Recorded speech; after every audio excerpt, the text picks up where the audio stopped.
여러분 안녕하세요. 저스트 성형외과 성형외과 전문의 임성윤입니다. 여러분들께서는 사람의 첫인상을 좌우하는 얼굴 부위는 어디라고 생각하시나요? 네, 바로 눈입니다. 눈은 마음의 창이라고 이야기하는데요. 우리는 처음 상대를 보았을 때 눈을 가장 먼저 응시하고 눈을 바라보며 대화를 시작합니다. 그렇기 때문에 많은 분들이 성형수술을 할 때 가장 먼저 생각하는 부위가 눈이 아닌가 싶네요. 하지만 많이 하는 만큼 부작용 사례도 많고 재수술도 많습니다.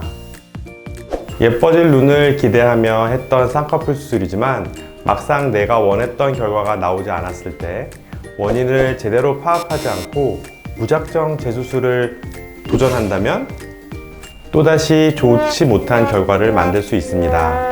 오늘은 눈 성형이 마지막이 되길 바라는 마음으로 눈 수술에 대해 A부터 Z까지 함께 알아보는 시간을 가져보겠습니다.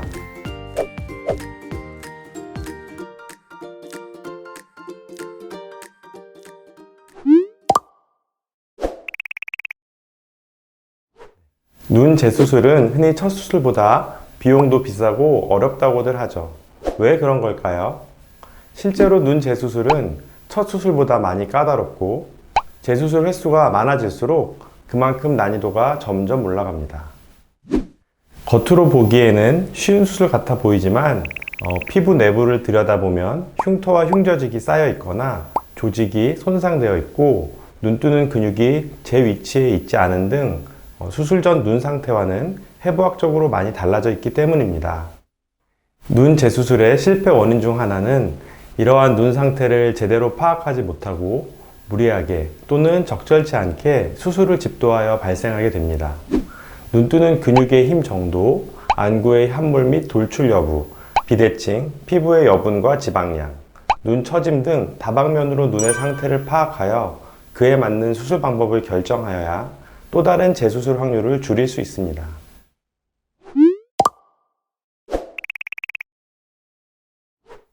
그럼 이제 눈 재수술이 필요한 경우를 알아볼까요? 쌍꺼풀 모양이 비대칭인 경우, 쌍꺼풀의 흉터가 심한 경우, 쌍꺼풀 라인이 너무 높거나 낮은 경우, 부기가 그대로 남아있는 경우, 쌍꺼풀이 풀린 경우, 쌍꺼풀 라인이 여러 겹인 경우, 소시지 쌍꺼풀인 경우, 노화로 눈 처짐이 온 경우. 눈 수술은 평생 한 번으로 끝내는 경우도 있지만 위와 같은 이유로 여러 번 수술하는 경우도 은근히 많이 있습니다. 첫 눈 수술을 성공적으로 끝내는 것도 중요하지만 눈 재수술 제대로 파악하고 확실하게 성공하는 것이 당연히 더 중요하겠죠?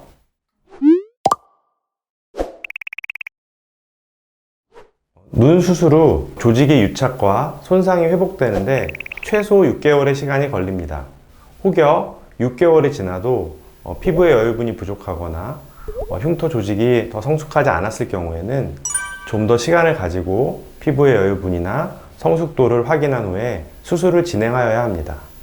당장 힘들고 괴로워서 급하게 재수술을 진행하시기보다는 마음을 진정시키고 피부의 상태를 정확하게 확인한 후 재수술을 하셔야 합니다.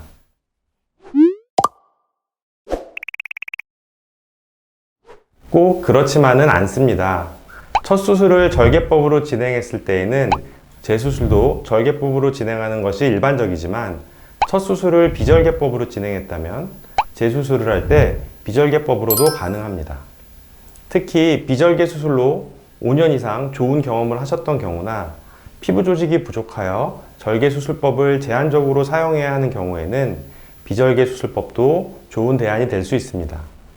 하지만 전 수술이 절개 쌍꺼풀이었을 경우에는 절개로 재수술을 하는 것이 비대칭 교정, 소시지 교정, 눈매 교정 등 여러 분야에서 더 유리한 점이 있다는 것을 강조드리고 싶습니다. 오늘은 이렇게 눈 재수술에 대해 알아보았는데요. 무작정 도전하시기 전에 영상 참고하시고 이번에야말로 꼭 마지막 눈 수술이 되시길 바랍니다.